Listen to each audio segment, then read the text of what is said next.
நலம் காக்கும் ஸ்டாலின், உங்கள் குடும்பத்தின் நலன் அரசின் பொறுப்பு.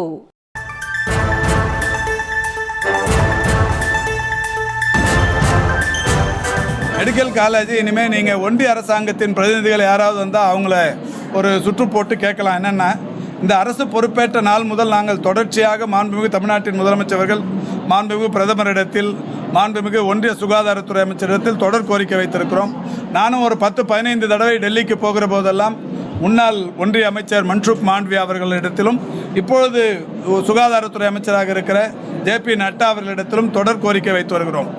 பெருமதிப்பிற்குரிய முத்தமிழறிஞர் கலைஞர் அவர்கள் தான் சொன்னார்கள், மாவட்டத்திற்கு ஒரு மருத்துவக் கல்லூரி என்கின்ற ஒரு திட்டத்தை சாத்தியப்படுத்த வேண்டும் என்று. அதை இன்றைக்கு ஒன்றிய அரசும் ஏற்றுக்கொண்டது. அந்த வகையில் தமிழ்நாட்டில் ஒரு 5 இடங்களில் மருத்துவக் கல்லூரிகள் இல்லாமல் இருக்கிறது. குறிப்பாக தென்காசி, மயிலாடுதுறை, பெரம்பலூர், காஞ்சிபுரம், அதேபோல் ராணிப்பேட்டை போன்ற பகுதிகளில் இல்லாமல் இருக்கிறது. தொடர்ச்சியாக இன்றைக்கு அரசிடத்தில் கோரிக்கை வைத்து வருகிறோம். நிச்சயம் 2-3 கிடைத்தாலும் தென்காசி அதில் ஒன்றாக இடம்பெறும். தமிழகத்தில் புதிய மருத்துவக் கல்லூரிகள் அமைப்பதற்கு மத்திய அரசு அனுமதி வழங்கவில்லை என மருத்துவம் மற்றும் மக்கள் நல்வாழ்வுத்துறை அமைச்சர் மா சுப்பிரமணியன் விளக்கமளித்த காட்சிகளை பார்த்தோம். நலம் காக்கும் ஸ்டாலின், உங்கள் குடும்பத்தின் நலன் அரசின் பொறுப்பு.